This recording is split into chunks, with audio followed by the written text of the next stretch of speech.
You are now listening to What's the Fuzz, a furry podcast that advocates for diversity, equality, and cultural exchange inside and outside of the fandom. Never miss another episode again. Subscribe to us on Apple Podcasts, Google Podcasts, Spotify, or wherever you listen to your favorite shows.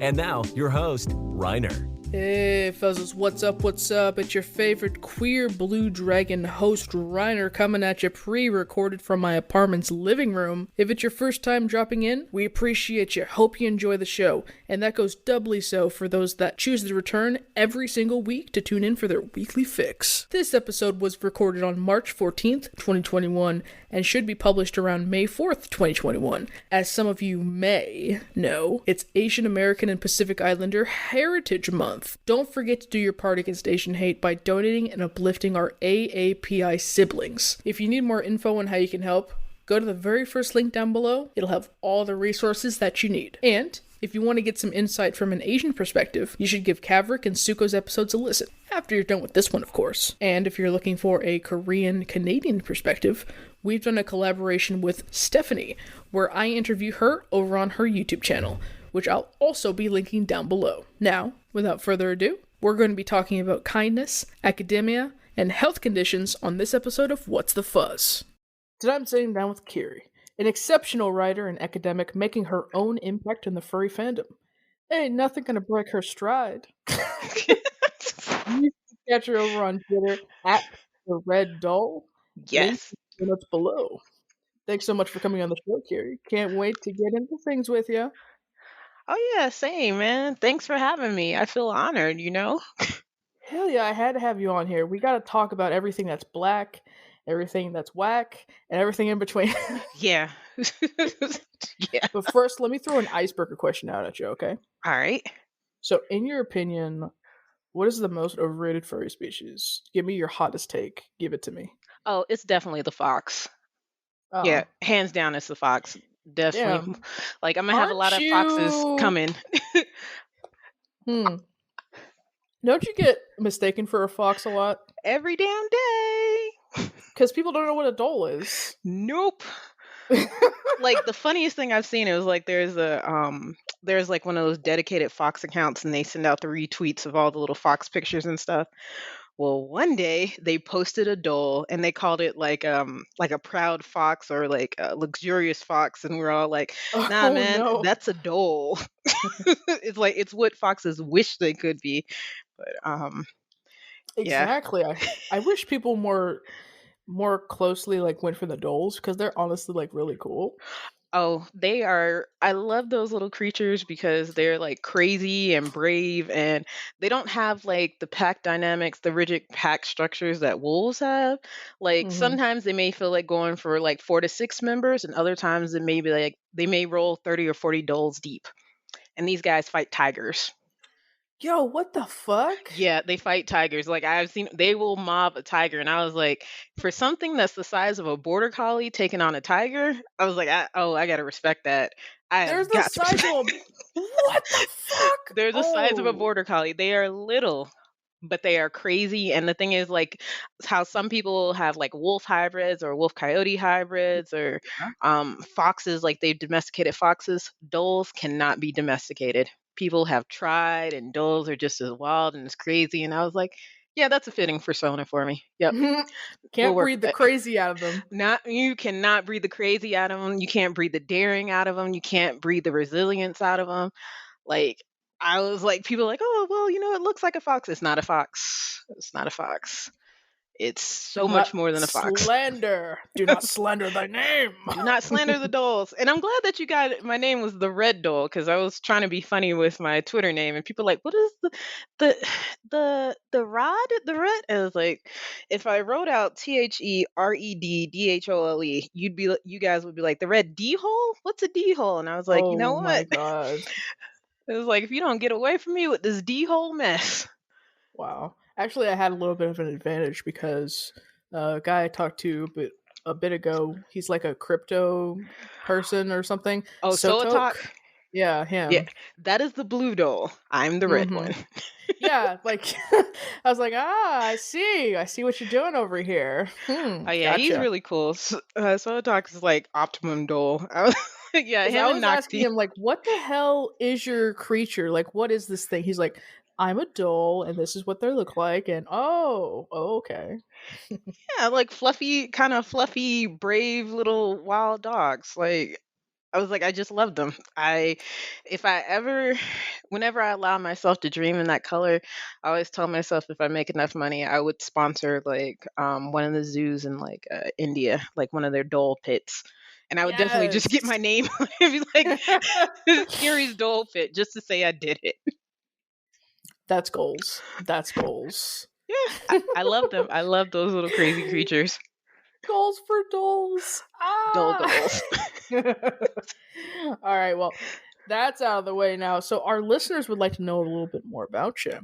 So where you're from, how old are you, what are your pronouns, your ethnicity, and how would you describe your sexuality slash gender identity if you feel comfortable with that? Let's see, where am I from? Originally, I was born in Jersey City, so Mm. I am a northeastern dole by birth, but I was raised in the deck, the dirty of Decatur, Georgia. Like I'm from the suburbs of Atlanta, like the whole 107 Glenwood, Outcast before they really blew up, as problematic as he is, Ti, like the movie Drumline, Southwest DeKalb, which plays A&T, was like a rival of my high school, Towers High School, and like here I am, like some almost 20 years later from that movie, and the hatred of like Southwest DeKalb and Columbia still runs deep. But it's all like since we're Ooh. older, it's all that friendly rivalry and stuff. But Decatur is my home. Like I right now I'm in Canada, like going to school, graduate school up here. And even now, like when people talk to me, they're like, "Well, you're not from Canada." I was like, "I'm not." "Well, you don't sound like you're from Florida either." "I'm not from Florida. That's where I just moved up here from." Uh, for the most part, I sound like a mix of where I'm from, New Jersey and Georgia. Yeah, that's my home. That's where my roots are. As a matter of fact, I was tracing some of my genealogy, and it looks like on both sides of my family, we all came from Georgia. Like we all tried to move up to New Jersey with some of the black flight, and to escape Jim Crow, but both sides of Oh, my family came from Georgia. Like my roots are real deep there. yeah. No kidding. You got legacy in there. It's Yeah. crazy. Yeah. As a matter of fact, like I went to Tuskegee University. That is my alma mater. If people are following like my Twitter account, I retweeted something because one of the students from my alma mater has gone missing. So, kind of want to raise awareness about seeing if they can bring him home or find out what they know because he's one of our own. You know, we got to look out for our young ones in the university and stuff. So I'm kind of worried Oh, about that. are they still missing like right now? Yeah, he's still missing right now, as far as we I mean, can go tell. ahead. Yeah, I'll try to plug him. It's like he was last seen on Tuskegee University, and he's a student there. But of course, like in Macon County, Alabama, it's kind of sparse. It's really rural. Like that's how they kind of have the vet school and everything there. Mm-hmm. And like, see if I can pull up this tweet for this kid because I was like really messed up. Like he's been missing since like February 23rd. His name is Marquez Duncan Jr. Like if there's anybody in Alabama, like the Gump, Birmingham, uh, was it Tuscaloosa, all those areas in around Macon County and stuff. If y'all seen them, if y'all know anybody that's seen them, please, please, please let them know. Let Crime Stoppers know. Go to my page, find the tweet. Please help us bring this young man home. I don't know when this is going to go up, but as of recording, today is March 14th, 2021. So if this comes out and they're still missing, then you should hit them up. Yeah, definitely. If y'all Thanks can. for sharing with that with us, Kiri. Like, for No real. problem. No problem. But Um, back to you. So, how old were you and, what's your ethnicity? I am 32 years old. I will be 33 this summer. And it's kind of bittersweet because, like, growing up in Decatur, Atlanta area, a lot of the people I went to high school with aren't here. So I kind of think of it as like a triumph and a blessing that I'm still here despite all the stuff that I've gone through because I have a lot of friends who are not. So, Damn. um, and if y'all Kudos to haven't, you. yeah, thanks. If y'all haven't picked it up from my voice or from the things that I'm saying, I am unapologetically and openly black. Yeah, we love it. Like I'm Never I apologize. will never apologize for my blackness. I will never apologize for being a black woman. I am a black woman who was raised by black women. So, I mean, I am Oof, who I am. you're made of some And strong shit. yeah, like the story of my family is the story of like survival against like some of the most insurmountable odds. Like my family, like we are resilient. Hell yeah.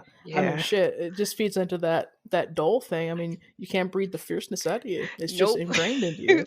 Nope, you cannot keep my family down. Like I said, when I trace my family back, yeah, we are the children and descendants of slaves and sharecroppers, Hmm. but we always strove to do better and have everyone do better. Like I'm standing on the shoulders of my mom and stuff, whose mother had taught herself how to read using the Bible and only had an Mm. eighth grade education, and then my mother who only had like an associate's degree, and me here I'm going for like my master's now, but hoping to get into a doctoral program sometime soon. That's it. That's it. Moving on up. We Yep, love it. yep. And as far as like my sexuality and stuff, it's hard to put a label on me because I am just who I am. Um, I mean, I guess if you could say like I'm more demi than anything because it's more about the person and the parts. Now, that's not to Right. say if I see somebody that's fine, I'm not going to be like, oh, they don't have certain parts. I'm going to be like, if they're fine, I'm going to look. And I'm going to tell them, like, just to let you know, I don't want to appear rude or anything, but I think you are a work of art. Please continue on with your day. You know, I can't blame you for that. Mm-mm. like I mean, I'm one of those people is like if somebody looks good and they're really they're really vibing in themselves, like I can't help but to compliment them because like I like to see people shine and people kind of glow when it's like they can be their authentic selves and people appreciate them for that. People really need to learn how to appreciate authenticity because it's not always that appealing when you peel it back. But if you know someone, you vibe with them, then you feel it. You know what I mean? Yeah, yeah, yeah, definitely. Whew. Now, we've talked about your little dole soda and everything. Now, how do you feel you express yourself through them? Like, where did it come from for you? With my Sona, she's kind of everything that I wish that I was because as kind of as crazy and as brash as I am online, I'm a little bit more reserved offline because partially where I grew up as, and then of course like the circles that I have to run in, like I have to be professional, I have to kind of be quiet. Right, A because lot of it, professional means quiet when you're a black woman. yep. Yep, you can't be Mm-hmm. too opinionated. And some people ask me about it. I was like, I've been opinionated before. And to be honest, when I stood up for a wrong that had been done to like my fellow students, I was penalized heavily for it. Like I'm talking Mm-hmm. like I'm supposed to get like a couple of scholarships or awards towards the end of my primary school career, and because I said like the principal was wrong for punishing all of us for the misdeeds of a few, I was stripped of that and also threatened with like suspension. So, yeah. What the hell? Yeah, it's like a long thing. And I am like some 15 now, 15 years later, I'm still pretty salty about that, but it was the right thing to do. Like, I'm okay with getting kicked out of things for standing up for what's right. Like, I'm not here to please people or to make friends. I'm here to do a good thing and to help Mm. empower other people. And like along those lines, I wasn't told to be like, oh, you're supposed to make people happy and feel comfortable with they are. That's not the way I was raised. It's like I was raised not to tolerate injustice and intolerance and bigotry and then people stealing from us, because like, yeah, that was a big thing. Oh Like, yeah. Oh yeah, yeah. in an organization I was in, I caught somebody stealing and they were like, well, you don't know for sure. And I was like, you know what, I have all this proof and stuff, but you guys want to go ahead and kick me out on a technicality? That's fine. And then that person who I caught stealing was later removed from their position because they were stealing. So, yeah. Yeah. People are fucking crazy out there, I swear. People are wilding out there, but that's the thing. It's like you kind of have to know how to make your moves and when to make your moves. Like on Twitter, one thing that I can say on Twitter that I can actually say about myself with being that vivacious, like, kind of brave person that I am is if I say something to someone on Twitter, like if I say, like, hey, look here, this thing that you're doing online is not acceptable and you should stop that. I have no Mm-hmm. qualms about saying that to them in person. Now, I'll try to say it without any attitude and try to be respectful and stuff, but Huh. the way that they come off to me will directly influence the way that I come off to them. Like, I have no problem telling people, like, you're being bigoted right now, and I need you to stop that. Or I need you to really take some inventory of the things you're saying and doing. Because a lot of people online are really, really, they hype themselves up online. And then when they get offline, it's like, oh, I would never say that. I would never do that. No, me, I'm pretty much the same online and offline, except for offline, I'm a little bit more reserved sometimes because it's like I kind of have to weigh you out. But if you start wilding around me offline, that Georgia girl will come right on me. Oh yeah. And rightly so. Yeah, it's like my mom says, she's like, don't let the smooth taste fool you now. So your Sona, you get to be you, like the spicy version. Yeah, But you in real life's a little bit more mild. a Goes little down bit a more little. mild. I am kind of a little bit goofy and unpredictable, but on that same token, I'm also that person that's like can be your professor, can school you on something, or really drop some knowledge on you, or like just be real. Like I've been in so many different avenues. Like I have a Kiri, not using my real name, but I have like a Kiri for every different environment that I have to be in. And my persona sometimes will reflect that because, like, I have the Hmm. Kiri, which is my wild and crazy and unafraid and honest and loyal and courageous self. Then I have the Casey Alpinus, which is my business side, which is like she's about business, she's about that work, she's about Ah. securing the bag and stuff. She's that professional version of myself. And that's the one that when I have to go before committees and present, or if I have to go before organizations and like, hey, this is what we're looking to get grant money for, or if I have to go on and do something important, that's the side of me that you'll get. And then, of course, there's also that side of me that's, for lack of a better words, is pretty hood. Like I can't even lie about it because like that's where I'm from and that's where I know it's like I'm not hood all the time, but in the right time and place I can be because that's where I grew up. That's what I knew. And variety's the spice of life, right? You need a little bit of Yep. everything. Yep. You get Yep. one thing, you just like you go crazy. You just need a little bit of something that makes you you. Yep. Yep. That makes me me. And what brought you to the furry fandom in the first place? Honestly, the idea, like when I was a kid, you really didn't see the type of black girl that I was on television. It's like I don't know what was up with some people, but they all believed that we all black girls had to be rolling our necks, rolling our eyes, sucking our teeth, rolling our necks and stuff, just exuding attitude and anger and frustration, and just like just narrow to wellness, I guess you could say. And I was Hmm. like, I knew girls that were like that. I went to high school with girls like that, but it was like that wasn't really me. And not that those girls are less valid, but again, there's not just one type of black girl. Like we're multifaceted. So when I would do things like be interested in things like Pokemon or Yu-Gi-Oh or um even Magic the Gathering before like I got older, I was like, man, there really aren't any black girls or anybody to really represent me. I don't see myself in the media that I consume. So I got really heavily into anime. Like I was a really big Sailor Moon card captor kind of girl. Like I love that kind of stuff. When Atlanta Oh yeah, started, Sailor Moon. yeah, that's my girl. Like I will love her forever. Like I just love the idea of the power of friendship and the folks that like having your ride or dies with you. I was like, yes, I love this. That.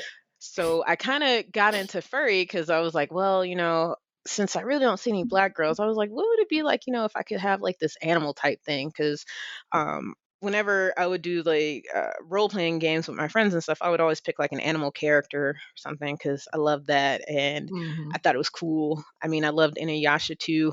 I thought his little dog ears were awesome.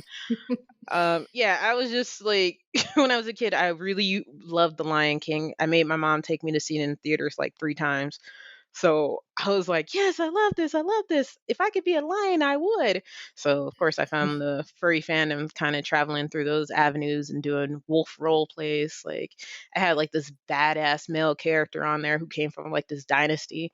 And he's like the essential, I kind of want to say essential hood character because his parents like abandoned him and stuff because they weren't supposed to be together and they got kicked out of their pack and he was raised by like this really cruel taskmaster, and so he was taught to believe that he was ugly, that he wasn't worth anything, and he had to prove himself. And he Hmm. basically was like my rally against kids who had been provided with everything, were expected to take on like these leadership roles because their parents were. And he was one of those who basically was like a rose who grew from concrete. He came from nothing. And he became the character that ruled and dominated that pack and left a lasting legacy. And I spent time with these jokers for like almost 10 years doing this wolf role play and playing this character out. So, Wow. You had a yeah. full ass career as like a wolf. That's crazy. Yeah, I had a full ass career as a wolf. And it's funny how I found the dolls too was because I was going to do this wolf role play and they're like, "Well, your characters have to be a realistic color. Like you can't have a red wolf, a red Arctic wolf because those red doesn't happen with Arctic wolves unless they're crossed with something." And I was like, well, let me go look up this other actual animal that does have fire red fur. And I found the doll. Dun, dun, dun, dun. Yeah, I've been with those crazies forever. Damn. So how old were you then when you started doing the wolf role play? Let's see, like 12, 13 years old, because I Holy started on shit. Neopets. Yeah. Yeah, you should probably not be on the internet at 12, 13. That was like the Wild West. Oh my god. It was like the Wild West. You've been a furry for too long. I've been Oh a my furry for so god. long. I've been a furry for like so long. Like I saw my first furries in the wild in like Florida and stuff. And my mom was like, "Oh no, those are weird people who do that." And I was like, "Well, I can't tell you that I'm one of those weirdos."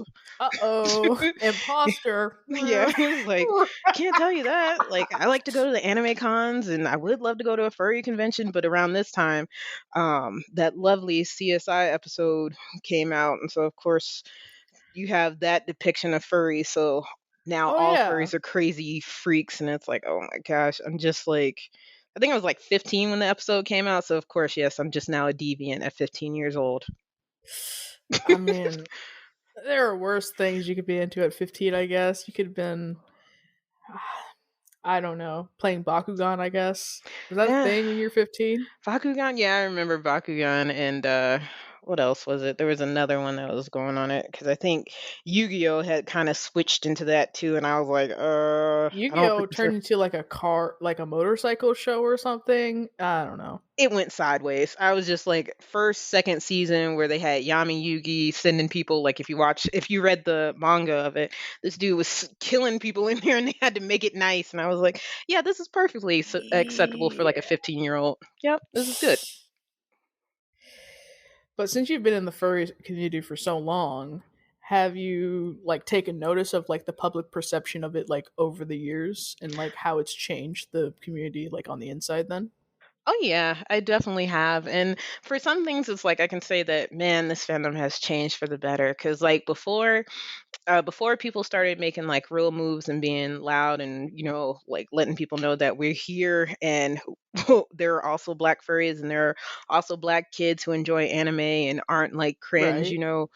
um I've noticed like people have started to treat it differently. Like I think one year some friends of mine and I were just kind of chilling out at FWA between panels, and like there was some type of conference there, and this lady comes up to us. She was a little tipsy, but she said she wouldn't have asked if she wasn't tipsy. She's like, "Where do you get your tail? What are you guys doing?" I was like, "Oh, it's a furry con. I'm here for like it's for like arts."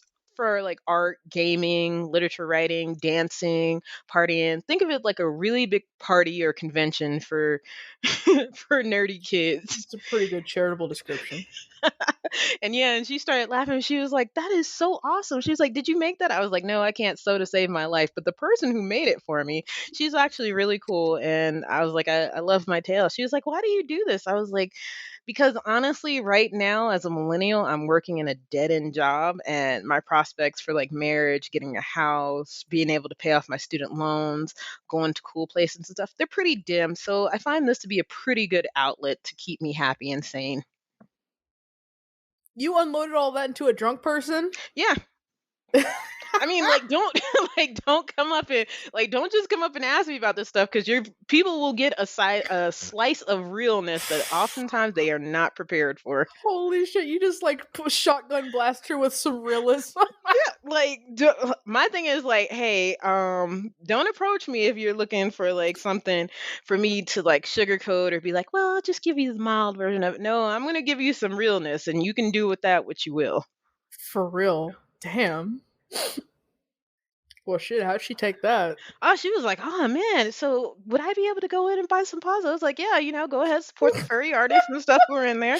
It's like you can tell about people in your furry convention. Like there is a video of me, like someone made like this really video that got like over 1 million views, and mind you, like a few years ago, this is like a really big thing on YouTube. People getting over like 1 million views, and me and my friends are in there, me with my tail and my ears on, and my friends are they are talking to me, and we're all up in this video, and we're just really regular in this video. This is the best way I could explain it because it's like people are not expecting that. Like I said, a lot of people are thinking that it's supposed to furry cons are supposed to be like this massive orgy where everybody's just doing all sorts of uncensored and depraved things, and it's like, y'all, it's not even that serious. We're just a bunch of nerds who like art and games and getting together in a pretty harmless hobby. Yeah, and sometimes we just fuck in the lobby. Yeah, because that's just what really that's just what we really do. That's what It's everybody's chill. waiting for. Like people like who like some of my friends who find out that I'm a furry, they're like, so y'all just go ahead and be fucking in the lobby. I was like, yes, just that's all we're waiting for. We just want you to see us, and we'll look you dead in your eyes while we do it too, and dare you to say something. Hell yeah. It's free season out here. It's open. It's honest. Yeah, It's and then they're like, intimate. Kiri, what is wrong with you? I was like, I don't know. I'm in pain. Oh no. People need to stop asking you questions. You say too much. Do not ask me questions that you do not want the answers to. And that's just I'm just real. My mom was like, "You're sometimes too real." I was like, "I'm as real as I can be, mom. I'm as real as I can be." My God. But back to the CSI episode and stuff, like what was the perception like? Because I wasn't really around when that was like a thing, but I know there was questionable material. Oh boy. Explaining this to like explaining your hobby, your harmless hobby that has basically taken you out of a major depressive episode and kind of gives you something to do while you're watching your friends get married and have kids and do live the life that you thought you wanted.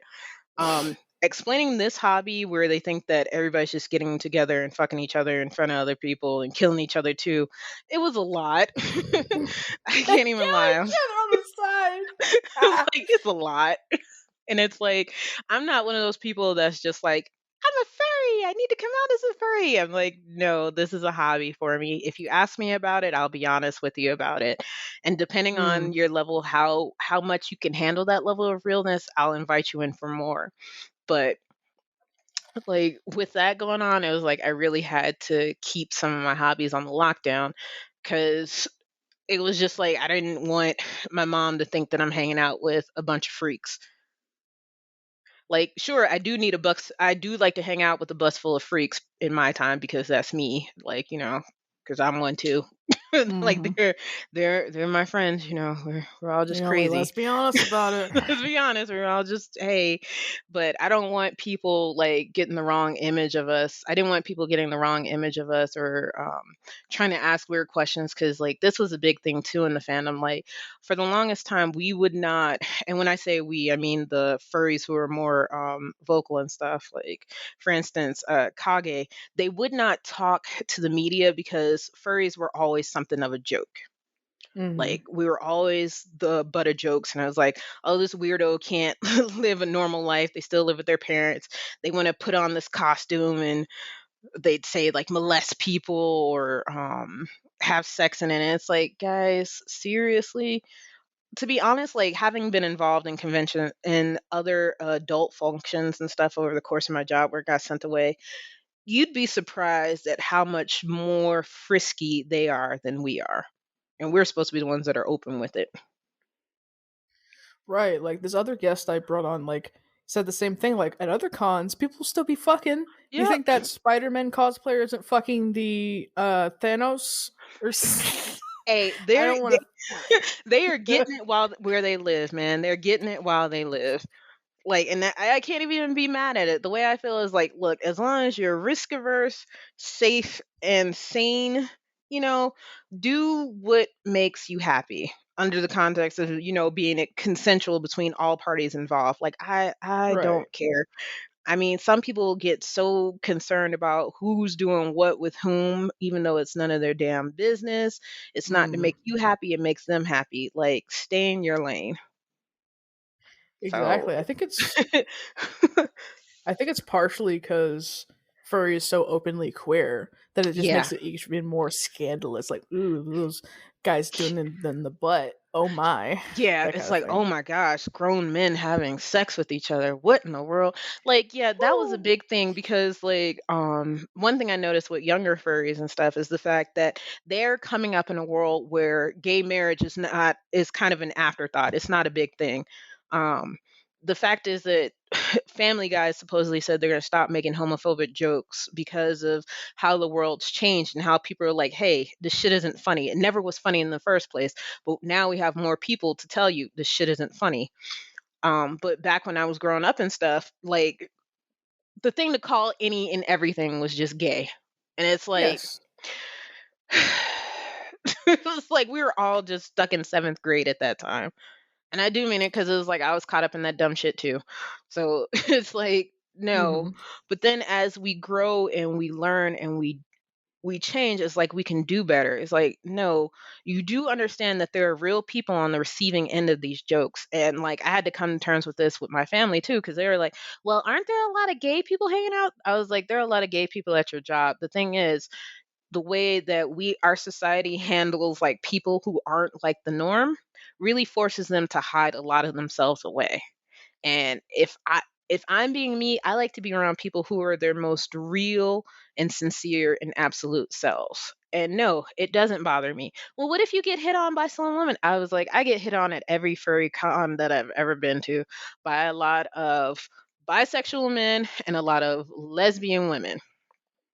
And as far as she later inferred to me, a few trans women I got hit on by too. So Hmm. like, what am I supposed to do? Be like, oh, I'm so scared. No, if somebody thinks I look nice, well, thank you, Yeah. sweetie. know, I'm feeling like trash. I'm absolute trash, but thank you. This made me feel better. Like, it was like you kind of have to grow up out of a lot of this stuff, and like it was like y'all get your lives together. Honestly, Hmm. Hmm. I agree with you 100%.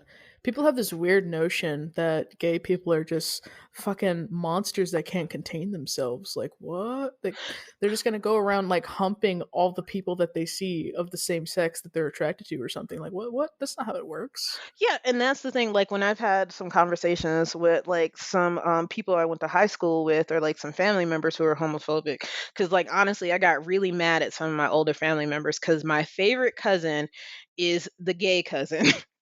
Right. It's like there's like this meme going around Black Twitter. They're like, yeah, if you don't they're like every family has a gay cousin. If you don't know who the gay cousin is, it's probably you. But Ooh. my cousin was like he came out and stuff. Well, he came out after his dad died because his dad would have never accepted him and stuff. But he was my favorite cousin. He was like the one that encouraged me to go like, to go after academics and to like, really strive for what I believed in and stuff. And he was like, don't be afraid to be weird or to be yourself.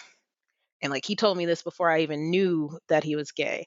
So when he came out of the closet, a lot of the family kind of shunned him because, of course, being gay is a sin. Well, that's It's shitty. just, you just can't be around. And I was like, no, this is my favorite cousin. I love my cousin. Look, aren't you bothered by the fact that he's gay? He was gay. I was like, he was gay all the time that I've known him. Him being out of the closet changes nothing between us. Instead, well, more so the fact that I'm gonna get really irritable if you hit me with homophobia. Mm. So I was real adamant about it and like fighting my family members about that. It was like, no, you guys can't be stuck in the Stone Ages on this one. Like, y'all have got to change and evolve. And because I'm as stubborn and as determined as I am, my family has gotten to the point where either they A, don't discuss it in front of me, or if they do discuss it in front of me, they are very polite and know to tiptoe around certain topics. Meanwhile, they're out here using the oppressor's religion. Okay. Yeah, I'm like, y'all just I was like, I can't even vibe with y'all like that. I really can't. And this isn't to say, like I said, when I was in middle school and stuff, I was stuck on stupid too with the homophobia because at the time it was like it was the most taboo thing. But as you grow up, like I think I was in like fifth, sixth grade when I think his name is Matthew Shepard, when that news rocked the world. Because it showed like the way I had been raised and stuff, it's like the people that I was around, like being queer, you could not be queer. It's like we all knew that person that I think today they these terms, like we knew they were gay and stuff, but it was like whatever. But to talk about homosexuality in the abstract, it was like, ooh, don't be gay. But with Matthew Shepard's death, it was like it really humanized um, gay people for me. Because it's Mm. like, this kid was just minding his own business and just being his unapologetic self. And these assholes felt, well, that makes me unhappy, so I have to do something about it. And they took this young man's life. And like I couldn't reconcile that with myself. I was like, I couldn't reconcile that with these boys who and my religion. I couldn't reconcile like people who said it was wrong, and then knowing that this boy had a life, he had a spirit, he had purpose, he had things he wanted to do, and some hateful individual just decided to take that all away from him. And that kind of broke my mind and set me on the path that I was in on. God damn. Yeah. So I looked up the Matthew Shepard, and it says that he was a gay American student of the University of Wyoming who was beaten, tortured, and left to die. Uh, Yep. he was rescued but died in the hospital from severe head injuries 6 days later, and that was back in 1998. Yep, I would have been like 10. So, yeah. Holy shit! You Yeah. you woke up early, I woke up very early. Like, before being woke became a pejorative, I right? was one of those people who was recognized as being woke. Because I think there's like this quote that says, I awoke while others were still sleeping. Hmm. And that's what happened. Because it's like my parents, I think I said this somewhere else. Like my parents, my mom was a shop steward for Communication Workers of America. My father holds the same political science degree that I hold.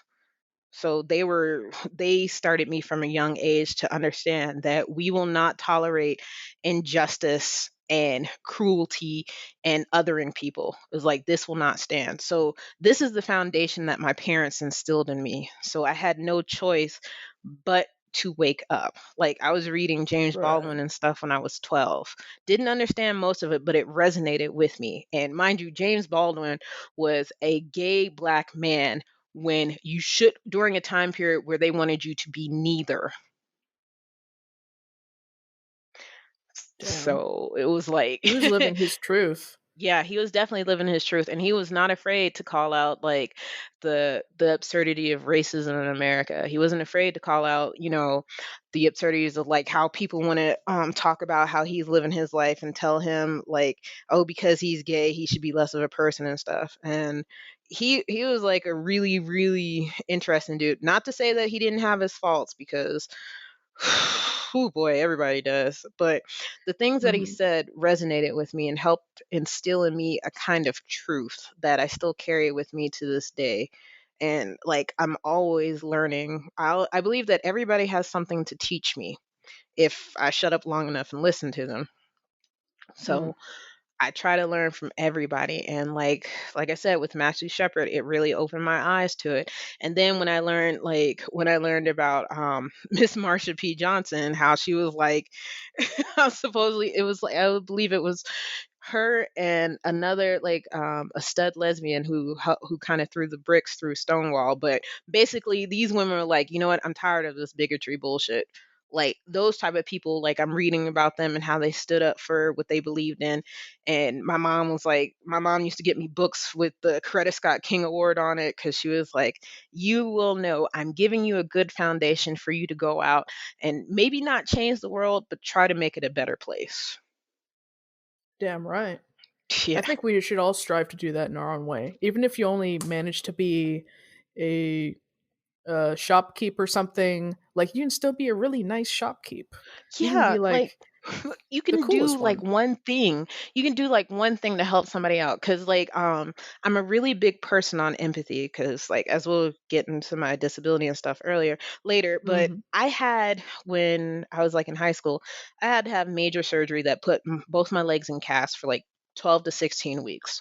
So like I could walk in them, but for the most part I had a wheelchair and stuff, and like my mom and my brother would push me around and stuff. And then like my mom of course is disabled, so I'd have to push her around sometimes too. And it was like, well, we're both just gonna hope and pray that neither one of us falls or anything, because that's how we joke Sheesh. with each other. But after I had gotten my cast removed like that summer and stuff, and I'm just grateful to have my leg have my legs back and be walking around and not have cast and crutches and stuff. I saw this lady who was in the store. I mean, she was really bruised and battered, like she was on crutches and stuff. And it just struck me how like all these people were just didn't see her because apparently in I want to say American culture because that's most of the culture I've been around, but how in Hmm. American culture and society we just don't see disabled people, or we don't see people who have, like, for lack of better words, who have issues. We train ourselves not to see them. And it just really bothered me at like 15 years old how everybody just kind of disregarded this woman and just took away they just stripped her of her humanity and stuff while she was in the store. So I had bought all my stuff and everything, but I was like, you know what? I remember how it was to have people ignore me when I was in a similar position. I remember how it was to be in my crutches and stuff. Like if my brother hadn't caught up to me, how people would walk around me and let the door close in my face. Like, the swinging doors that you have to have somebody hold open because it's so, they're so heavy and you have to hold them open. Yeah, yeah. I remember having people do that to me, and I was like, I don't want to be in a position where I see that happen to somebody and I let them do it. So I waited until like I had already had my stuff, but I waited until this woman was done and stuff. And I stood there by the door and I held both doors open and helped her out to her car. And this woman broke down and cried for me because she said she told me she had been like in a very bad accident and a lot of she had been really messed up. And she said how many people just ignored her or just kind of walked over her because she was invisible to them, like they stripped her of her Wow. humanity and her personhood. And she was like, for you, like she came out and she talked to my mom and stuff because my mom was like, I sent you in there for like one thing. Why were you in there so long?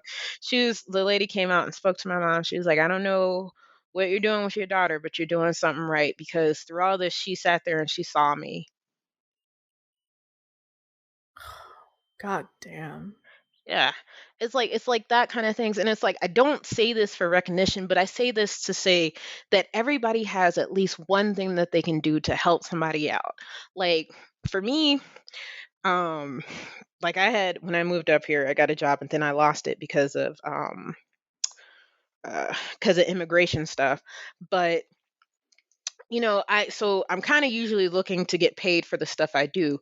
But the tender-hearted person that I am is like, I feel if I help somebody out with like their schoolwork, or if I help somebody out with a critique or something, or if I help build up somebody's resume or something, I'm not looking for any type of repayment.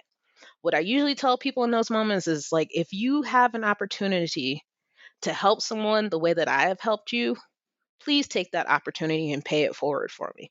That's how you repay me.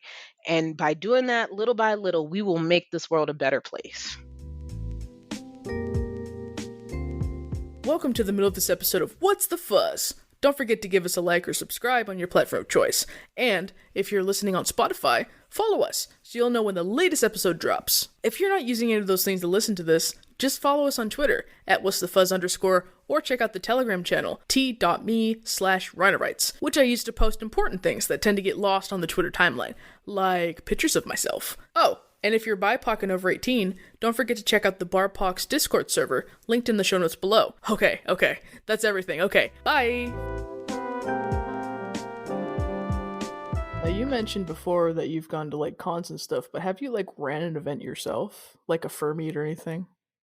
Um, Back in the day, I used to run the Tallahassee Furs chat, and that was fun. And we used to have like kind of little small fur meets and stuff with like bowling and like sometimes games nights. Like I remember when I got my first apartment in Tallahassee, I was like, "Hey guys, y'all want to come over and play games and watch movies?" And it was just a bunch of us nerds watching Bee and Puppy Cat on on my TV in my living Aww. room. Yeah, we're like, I am a big kind of softy with that. Like I used to when I was down there, I was like, if we get into like a lot of my backstory, my mom and I ran from an abusive household with my stepfather. So when I went to Yeah. Tallahassee, I was really, really depressed, and it was hard for me to make friends because the girls that I was hanging out with, they were like in their early to mid 20s, and it's like, okay, they're focusing on getting married, they're focusing on raising their kids. They really didn't have time to be like, hey, you guys want to go to like the skating ring, or hey, you guys want to go to like check out this cool little thing at the mall and stuff. So I really entered into like a depressive state because it was like I don't have anybody to hang out with. And I posted on FA, which I had been acted on for, and I was like, I'm looking to find somebody, some furs in my area and stuff. And Run Really Sweet Fur reached out to me. It was like, hey, yeah, we're meeting up at like Five Guys. You want to come hang out with us? And I was like, yeah, I do. And I met up with them physically in person, and my life has never been the same. Like, I am so grateful to that one fur who reached out to me and told me to come on, because I was spiraling out. I was just like so depressed because I was like, there's nothing that I'm doing in here. I was like, I'm stuck in a dead end job. My love life is in shambles. Mm. Like I'm dealing with the stress of coming from an abusive domestic violence situation. Like I wasn't doing well, and they gave me the escapism that I needed to kind of bounce back. And when the chance to kind of lead the group came up, I was like, yeah, I'll take it, because you guys helped save me in a way that I didn't know I needed to be saved. So I wanted to offer that chance to anybody else who came to Tallahassee and was looking for their group of weirdos, I used to like to call them. And like they're, I've been out of Tallahassee almost 4 years now, but they're still, whenever I go back down, they're still my group of weirdos. And I love those jokers like I do my own family, because they're like my found family. Wow, that is incredible. Yeah. Literally, a single act of kindness just changed your life forever. Yeah. That circles back God around to who you're saying. damn. So you're a writer, right? Yep, I am a writer. What do you do? Like you're doing some kind of magazine thing? Whew, boy, what don't I do? Let's see. I got my start because, like, my friend earlier, Night Eyes, when, when he was talking about writing and stuff, and I was like, I do a little dabbling in writing and stuff, and he's like, well, we should start sharing our stuff, or we should swap stories and stuff, and he's like, you should submit to like this story and stuff, and I was like, I could try, I was like, I'm probably not gonna get in, and I ended up getting into my first one and then not getting into like my second and third submissions and then getting into my fourth and stuff like that. But he got me back into writing. And then from starting with the writing is like I tell this story all the damn time, so Fuzzwolf is probably sick, sick to death of me of this one. But Fuzzwolf and Turan from Fur Planet really gave me my start as an editor because like I met Fuzz at this wonderful fucking flaw. Like that's where all this craziness came from, like this one flaw. So I met him and I was like, yeah, I see you guys have like um this book called Fang that's about, that's basically skewed towards men, specifically bisexual and gay men. I was like, when are you guys gonna make like a female furry anthology? Name it something like Purr or something. And he was like, I've been wanting to do that for a while. I just haven't had anyone to helm it, but it's in the works. I was like, oh, okay. And I wandered off after buying some books. But after I had gotten to like I think my fifth anthology, I was like, I think I'm gonna be bold enough to try. And I asked him again, and he was like, if we'll give you a budget and stuff and you deliver us a manuscript. And I was like, I can have you a manuscript by this date. He's like, okay, well, we'll push it at AC. And I did. I wrote up the call for it. I gathered a team of women or people who identified as women to work with me on the call. And I got some of the most beautiful stories that I could ever imagine. Like, I'm so thankful for the team that worked with me on Claw and that took a chance with me. um like I was so proud of them because I didn't think, like, I didn't have any editing credits to my experience. I was just basically a dole with a dream. And they a lot of people sent me their stories and stuff, and it turned out into this beautiful collection that won a coyote. And every day is just like I'm grateful to them for taking that chance on me, because now it's like I've edited, I think, like 4 or 5 anthologies now. Nice. Yeah. That I've been asked to be a sensitivity reader slash cultural consultant for like a podcast. I was given firsthand access to a script to work on that. I was invited to do an RPG with an Asian diaspora RPG because their community was tired of their depictions, according to like the RPG catalog, like everything being like the Far East. And it's just like it's a lot of stereotyping. They were sick of that and they wanted to show other stories. So we had lots of stories from Korea, lots of stories from Vietnam, stories from mainland China, stories from India, because for some reason when people say Asian, they always think East Asian and not West Asian. Mm. So we got all those stories, and I was like, I can kind of edit a little bit. And they're like, sure, come on. And I work with them to get the um, Unbreakable anthology #1 out. And that was pretty much a crowning achievement for it. And I was really loving that one. I'm working on volume 2 with them, volumes 2 and 3 with them, which is pretty awesome. And what am I doing now? Working on an Aries magazine for that game Hades. So like basically all I kind of just got my start with furry writing and stuff because I love to write. I love to imagine things. Like if I'm not writing, it comes out in the weirdest ways. Like being caught up with schoolwork and everything, I hadn't had the time to sit down and write. But in my mind, I had made up a story, like a little D&D adventure for like my pens that I have. Man, that is incredible. Now, you consider yourself to be an academic, right? I try to. Well, what drives you to be a black academic? Because I feel like there's a substantial like lack of black academics out there. Oh boy. Being a black academic, it's more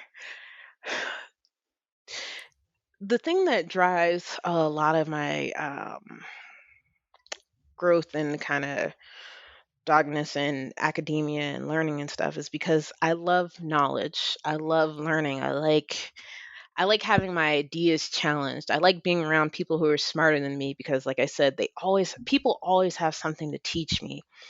And with being an academic, it's like I can ask these questions and have people like, for instance, with my professor, when the crazy shit went down on January 6th with the storming of the Capitol, Right. it was one thing to be able to go to like my advisor for the program and be like, "Hey, boss, is this terrorism according to the definition?" Because his body of research is in terrorism. This is the thing that he studies, and this is the thing that what is it? The TSA stops him for because it's like, why are you looking at people bombing and stuff? But Right. this is his field, and that he is. People have seen his skills and they've rated and judged his skills and said that he knows enough about his to be worthy of praise and to be listened to. So, like, the ability to be able to go to him and be like, okay, is this terrorism? And he can explain, like, okay, this is what's going on. And my thing is like, well, how did people just go from being like, okay, I like to post stupid memes on the internet to thinking, I think I should storm the Capitol in honor of Donald Trump. It's like, how do we go from there? And that's where my research will build onto his because I want to know. Like, I didn't want to just say like all white people are bad or all white people are corrupted and capable of terrible things, because like Mm-hmm. even though these people did this heinous thing, they still are people. And it's like, how did they get here? And that's what I want to know, so we can stop other people from getting there and hopefully rehabilitate these people so they don't just think that we're just going to throw them away because they were misled by somebody who thought they were pretty charismatic and they were hurting from a pandemic and hurting from stagnating wages and hurting from a lack of opportunities and stuff. But yeah, I wanted to look into all of this stuff and learn. So that's what's put me in academia. Like, I was one of the part when I talk about being depressed and stuff when I went down to Tallahassee was because I had applied for grad school because it was my goal and stuff. Because originally I wanted to be a lawyer, but when I sat down and talked with myself, it was like, I couldn't. The way that I was being told and the information that was given to me, this may or may not be correct. Look, at the time I thought it was correct. They're like, you will come out with like six-figure debt, and unless you're like at the top working at a top firm, it's going to be pretty hard to pay those student loans back. And like I came from like a working middle class family. It wasn't like we were poor, but after my parents divorced and stuff, it was all on my mom. So it was like, I didn't want to add any more debt onto her, any more debt onto myself. So I was like, I can go to grad school and they'll kind of take care of me and fund me and stuff and allow me to get my doctorate and everything. But because of being screwed over by a referee who was supposed to turn in my recommendation and they didn't do it, I wasn't able to get into grad school that year. And I was really depressed about it because it's like I'm stuck in this dead end job and I will be here like 20, 30 years making like 12.75 an hour, even though I had gone to university and graduated like magna cum laude, like with great praise from my school, had been on the dean's list all 4 years and all this other stuff. And it was like, if I'm so smart, why the hell can't I get a job? Why the hell can I get into grad school and further my education and stuff? So like that built on into the depression. So when I was able to get the chance to kind of go back this time, and they're like, wow, look at all the stuff that you've done, and my referees came through for me this time, it feels a lot different. It feels a hell of a lot different. It's not exactly where I thought that I would end up in grad school at, but I'm loving where I'm at right now. Damn. Yeah. That is a lot to take in. Yeah. So you're definitely under a lot of pressure academically for a lot of your life then. Like I when I was getting really sick and I was talking to like a counselor and stuff about what I was going through, she asked me had I ever failed a class because I was like trying to figure out what to do because my illness was really affecting me And I was like, I don't know if I'm going to be able to pull off these classes because sometimes there are days where I cannot get out of bed because I'm just in so much pain. And she asked me, she was like, have you ever failed a class? I was like, out of counting up 18 plus years that I've been in school and academia and stuff, I have never failed a class. I have never dropped a course. And like, to me, it was like my parents did not, my mom and dad weren't like straight A students. My mom will tell you, it's like she Hmm. wanted to be a straight A student, but she didn't have the resources and stuff. Like I mentioned, my grandmother had like an eighth grade education. So to my grandmother, just graduating from high school was like a pinnacle. But my mom was like, if a C is the best that you can do, Kiri, then I will take that, I'll be proud of that. But she was like, but if it's not the best that you can do, you better be sure I'm going to be on your ass because you don't half ass anything in this house. And the best that I could do were A's and A pluses. Like I put up so many A's and stuff when I was in elementary, middle, and high school and stuff, and then even in college, because that was the best that I could do. And I was like, I loved it. I was like, this is something, knowledge to me is something that no one can ever take away from me. Like my circumstances is like, I could lose my house, I could lose my job, I could lose my husband, I could fall out with my family and stuff. But the one thing in this life that can never be taken from me is knowledge once it's obtained.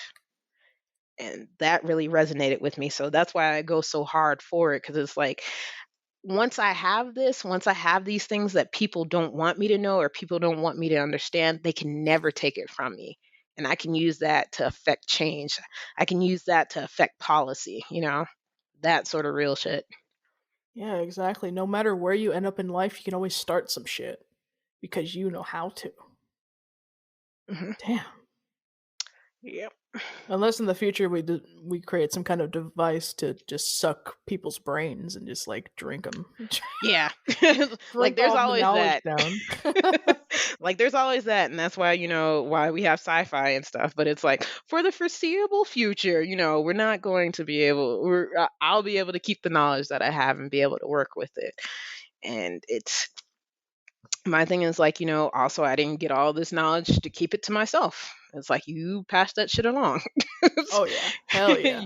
You become smarter, you use that to help uplift people and propel them to do more, And I was like, and that's what I've been doing. It's like with everything that I've gained and every opportunity that's been granted to me, it has been my charge to bring somebody else up and bring somebody else along with me.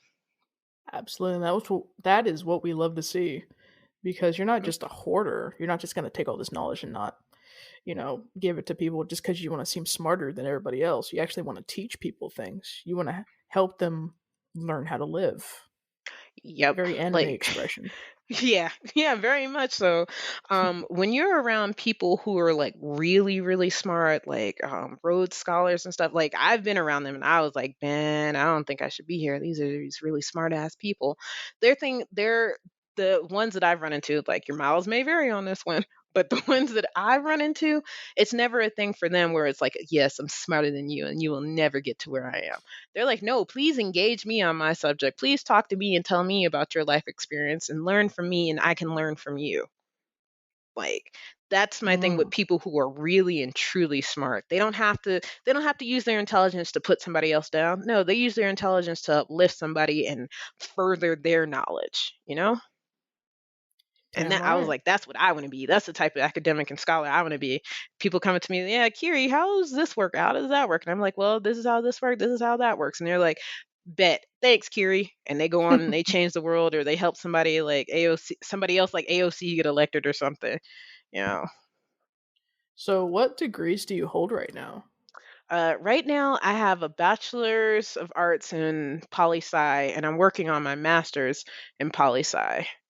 Um, So, you want to go like all the way in poli sci? all the way in poli sci. I will continue my father's legacy and go all the way in poli sci. Yes, yes. We need to see it. We need it. Yeah, that's like the running joke with my dad and stuff, between my dad and I. Because like when I was growing up, he didn't tell me what his major was. He was like, I didn't like it. Was kind of boring. And to be honest, when he was in it, it was a bit boring.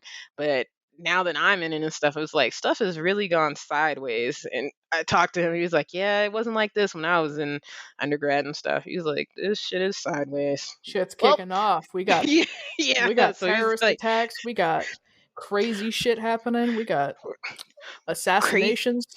crazy wannabe dictators want to build up a militia and stuff to take over, like Oh yeah. fascism trying to creep in. It's like, yeah, this is all the stuff that was all and as I tell people who ask me about my degree, I was like, all the stuff that's happening now is in the what we call the hypothetical part of poli sci. It's like it's something that could happen, but probably will never happen in the United States.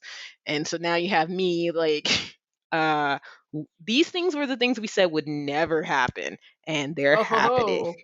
So we need to No. talk about that. No, it was set in motion as soon as they let Reagan in. But that's Oh for man. another time. That is Oh yeah, for that's a story for another. another time. So what does it mean to you as a black woman to bring to the table this big fat pile of academia and bring it to the table? It means for everybody that is in my lineage and my bloodline who was denied the right to read, the right to vote, the right to better themselves, I am their wildest dreams and their highest expectations. So when I sit at the table with all this knowledge and stuff, I am building on their legacy. I am working to make them proud and let them know that their lives and their work was not in vain. Damn. You know what? I couldn't have said that better. That was perfect. It's true though. It is true though, because like I said, like my grandmother, I think had she have been given the tools and opportunities to succeed, she probably would have. Because I mean, Mm-hmm. this woman before dementia claimed her mind and stuff, she had managed to work and save like so much money, like without a high school education. Like with an eighth grade education, she was able to raise 3 kids That's crazy. and yeah, by herself and That's stuff. phenomenal.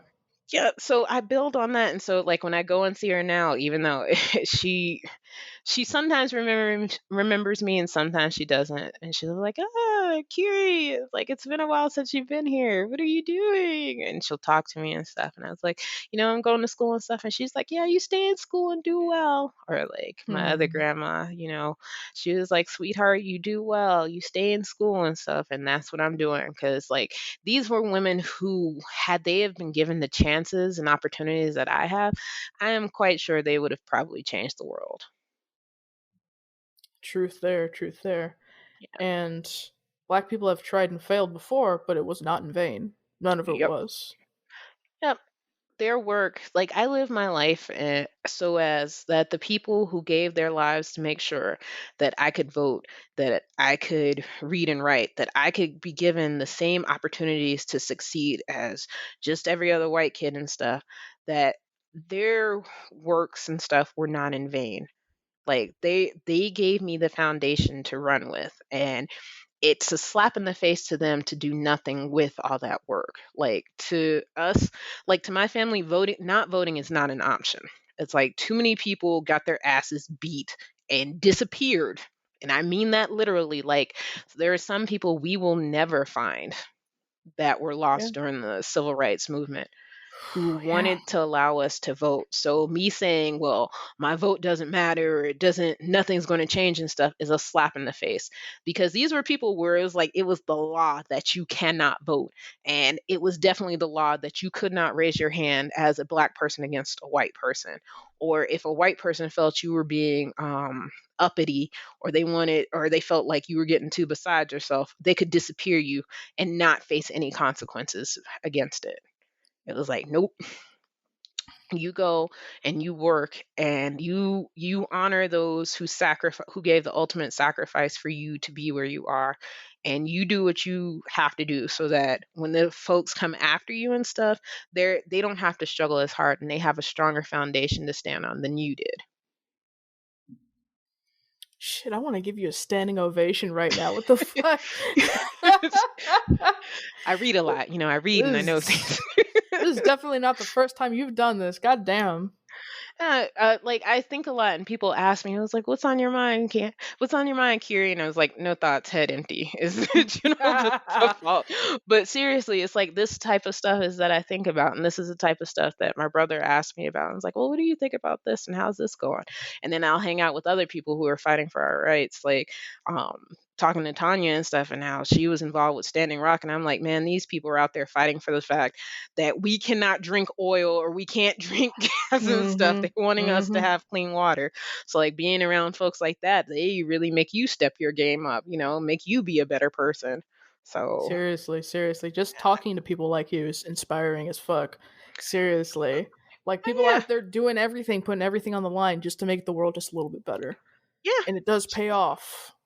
Yeah, like some people, like the thing is, some people are like, well, I work and stuff and I don't see any gain in anything for it. And it's like, the thing is, if you're really working and trying hard, you won't have to go looking for the gain or say that you don't see it, because the gains and stuff will come to you. Like everything that you put out into the world definitely comes back to you.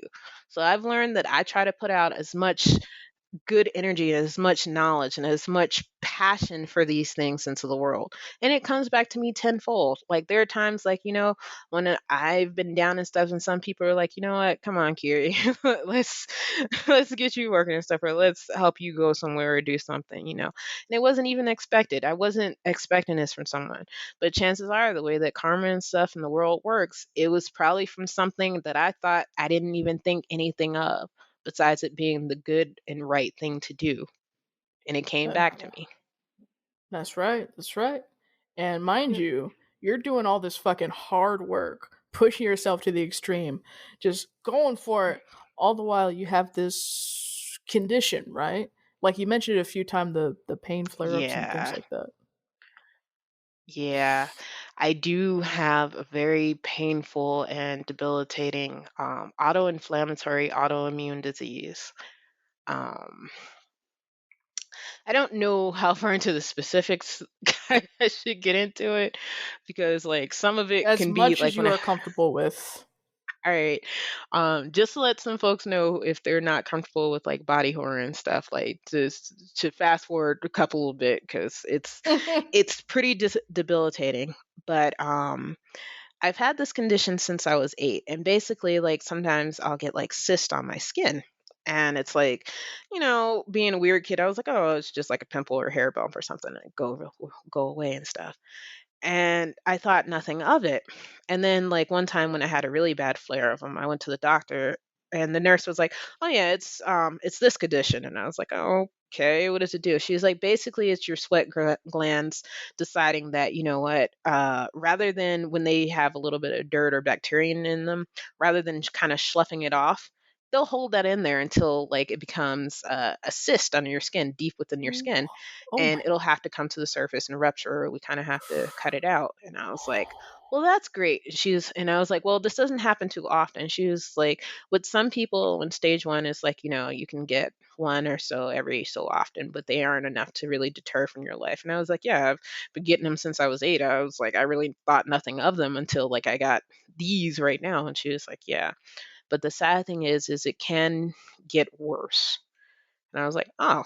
And then, because like at the time I was told this, I was like 19, 20. I thought I was going to live forever.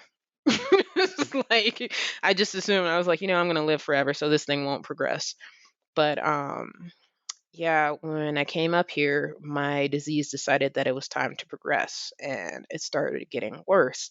Like I started getting them, and they would constantly drain. Like I would get them in some very interesting places, and they hurt a lot.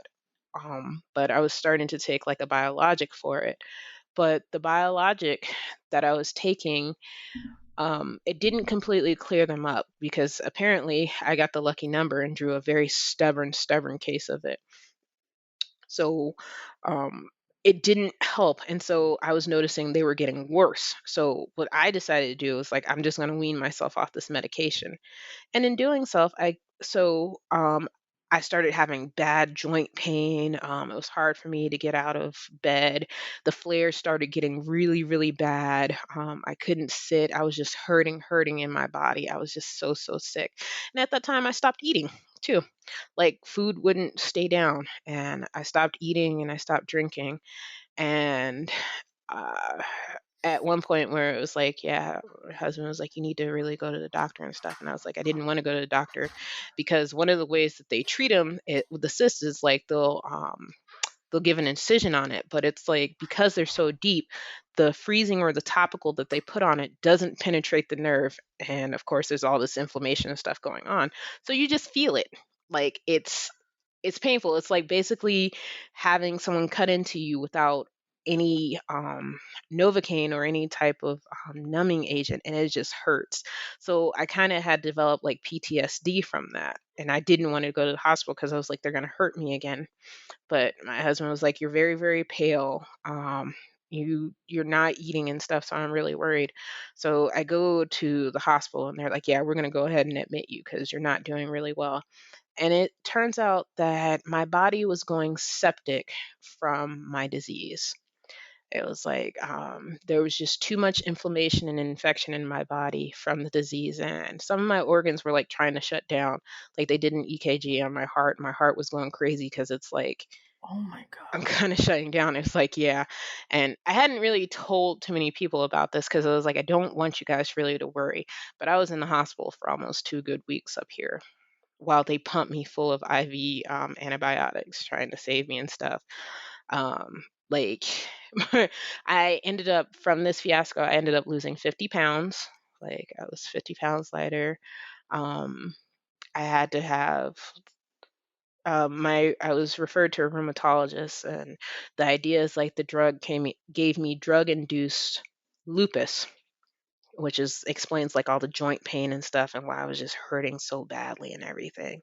So I got switched to a new biologic, and they're like, well, we'll see how this one goes. But the thing with biologics is they take some time and they lower your immune system. So basically, my condition went from being like well controlled, like me, like having a flare up, like maybe once or twice a year, to where I'm constantly in flare. And like I'm just constantly in pain, and I just hurt in my body. But it's not something that I just want to go on Twitter and just like, hey guys, I'm hurting, give me sympathy or anything. Usually it's just like, I just kind of watch, and I try to surround myself with people who are just doing doing the absolute craziest most to kind of take my mind off of it. Because like in order to function nowadays with the condition until like I can get surgery to remove a lot of the tissue that's been damaged, I have to stay on a lot of painkillers. So, like, I kind of fight with myself because it's like, do I get on the painkillers and not have a mind, or do I not have a mind while suffering and pain and stuff? So it's it's been a lot, and like I just hurt so much. Like it's been really really rough. So I'm like thankful for all the people that check in on me and tell me to keep my head up and stuff, because there have been times when I'm like, I don't know if I can do this anymore. Like I just hurt too much in my body. Like just the pain. It was like pain in my joints, pain in my long bones, pain just all over. And on top of that, it was like, I was bleeding very heavily, and my body's fighting against itself because it's an autoimmune disease. And then I'm having a lot of inflation, and the inflation is causing other problems. And it was just like pure and utter chaos. So it's a lot, and it is from this condition. Like I am well and truly disabled. So your body is just constantly at war with itself. Yep. It is constantly at war with itself because, like, people who don't have the condition, like, their body will be like, oh, okay, well, this is sweat gland. It has oil and stuff in it. So, just kick that on out, or just, like, get rid of the hair follicle or stuff. Mine will be like, you know what? Go ahead and attack that and send all your full forces and capabilities after that. And Wow. it'll just and it'll swell, and um I'll have what they call flu-like symptoms, which are basically the symptoms of when your body is fighting off an infection. Like I used to run a fever, but like I have very low body temperature now because of this. It's like, so I don't really run a fever, but I'll have headaches, I'll have body aches, sometimes I'll have hot flashes from it, but this is all because my body is fighting itself. And this is like a constant thing for you. Yeah, it's a Like damn constant, near every constant. day? Yep. So, like, the thing with the biologics, they'll stop my body, my immune system from attacking itself. But the problem is, it makes me immunocompromised. I can't be around people who Right. have colds and stuff because I'm telling the medication is telling my body to chill the fuck out. And when it chills the fuck out, it'll let everybody else in. Like Oh my think of a bouncer god. getting drunk at a club. It's kind of like It's an that thing. all or nothing. Yep. Oh my And god. so, like, this is why I laughed to keep from crying because I was like, if I start crying, I probably will not stop with this. I Um, I don't blame you. yeah, Holy shit.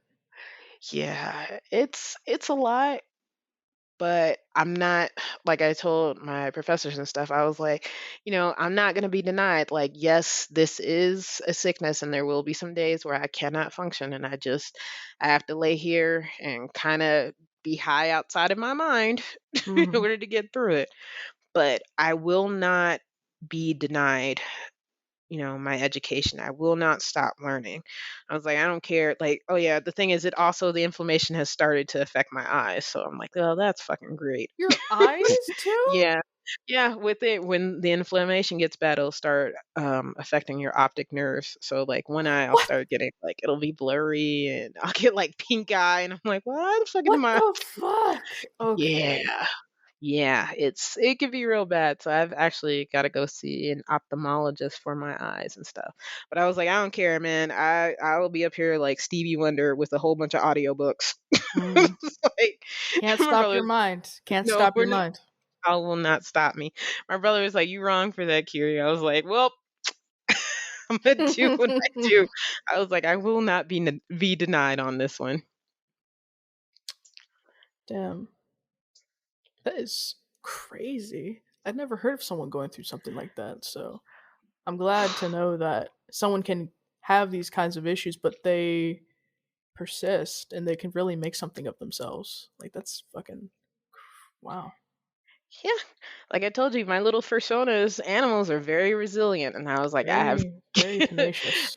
I am resilient like they are. Like, we will bounce back from this. We will bounce back. It all circles back around. Yep. I'm guessing you don't like to be infantilized or anything like that. Nah, nah. Like, my thing is like with my upbringing, it used to be like, well, you see this person, like, and this is really terrible towards disabled people. It's really ableist. But it used to be like, well, you see this disabled person, they don't have any legs, and they're able to walk and do stuff, so why can't you? And it's like, I used to internalize this stuff as like, well, if they can do it, why can't I? And then it's like, well, because as I got older, it's like, well, one, because you're not fucking them, and two, they're just trying to live their life just the way you are. So please stop trying to make a hero out of them and just let that person live their life. Mm. I mean, we can make a hero out of you for different reasons, so Yeah, it's like, is if y'all want to be say that I'm a hero or something, say I'm a hero because, like in 2013, 2014, when Black Lives Matter was just getting started, I was out there with the black hoodie on, marching for justice for Trayvon Martin, there you or for go. Jordan Jordan Davis, marching for justice for those boys. If y'all want to call me a hero for that, yes. I'll definitely be a hero for that because I'm not gonna lie, I was scared as hell marching out there because I was like, I don't know what the fuck the cops are gonna do to us or how the cops are gonna feel about this one, or if my job finds out, but it's the right thing because I was like, I don't want to have any sons and stuff and they get shot minding their black ass business, and then the justice system is like, well, they had it coming, stuff like that. I gotta ask you, what are some cool BIPOC furs out there doing some cool stuff you'd like to shout out? Oh yeah, of course. I will always shout out Rio Lepidoptera. She is a wonderful person. She is definitely about body positivity, being unapologetically a black woman too, as well as, providing some good insights about, some of the kink community and stuff. Like, because while some people try to deny that, um, furries have any sort of kink, because some of them believe that they, they were just hatched from scene foam, like the immortal Venus or something. She's pretty real about it, and it's like, we need to be aware of kink and be safe with it. Definitely, I'll shout out Tanya Song because that is one of the hardest working women that I've ever had the pleasure of knowing. She and Ria are like my hearts. I love those two dearly because like they really will put in the work for people to be better and do better. um Shit, shout you out too because like you're doing your damn thing with this podcast. It takes a lot to get a podcast going and then get people interested in and get good guests and stuff on it. So man, I just hope you keep doing the damn thing with it. Thank Shout out like you. yeah, for sure. Like I can't listen to every episode because like I got other stuff that I have to do, like have to listen to, like my books, my course books and stuff. But when I get a chance, I listen to your podcast and you're pretty good. You do a lot of good work here.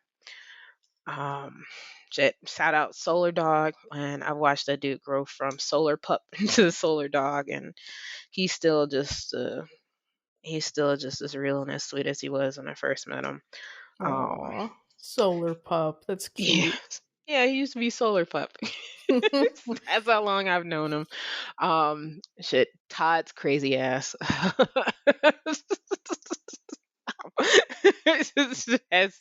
that's the homie right there.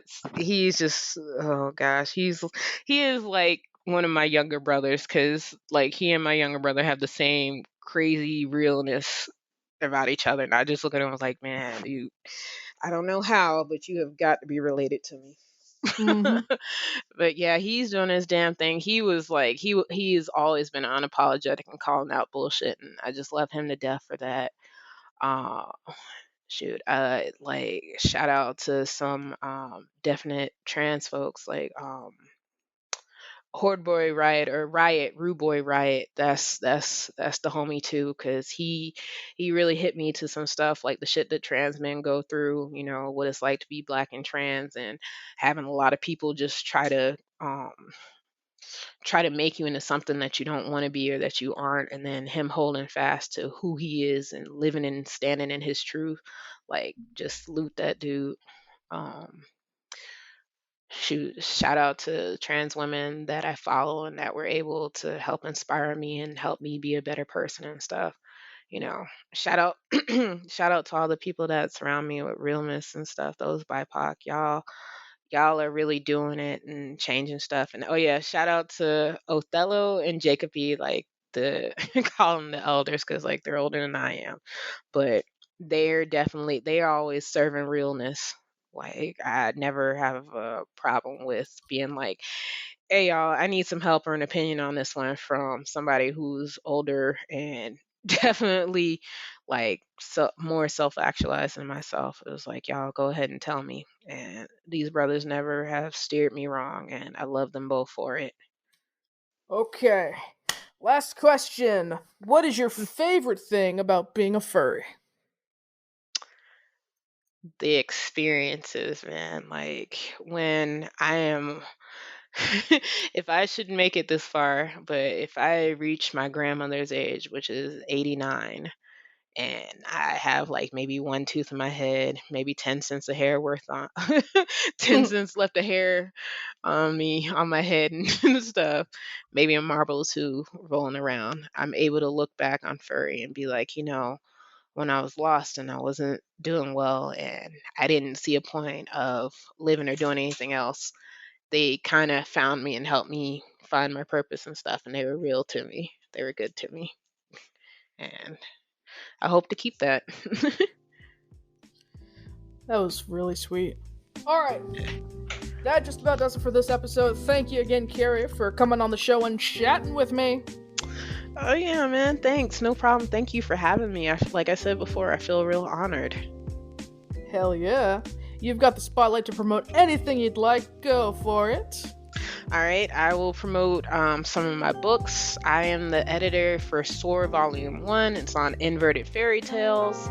I am the editor for Claw Volume 1. Claw Volume 2 is coming up whenever I can get the spoons to deal with it, but it is surely coming. So I ask all the ladies and stuff who are like, you know what, I got a story to tell, send it to me. I'll also be looking for ladies to help me slush pile and read. So if you want to get into editing and stuff and you're a BIPOC woman, let me know. I'll hook you up. And finally, I'll leave you all with my motto, which is pet dolls, drink mead, and save the dolls. Like, seriously, please save the dolls. Be sure to follow the show at What's the Fuzz _ on Twitter, and follow our guest at the end of that. Thanks everybody out there for listening. See you next time. Bye-bye. Bye.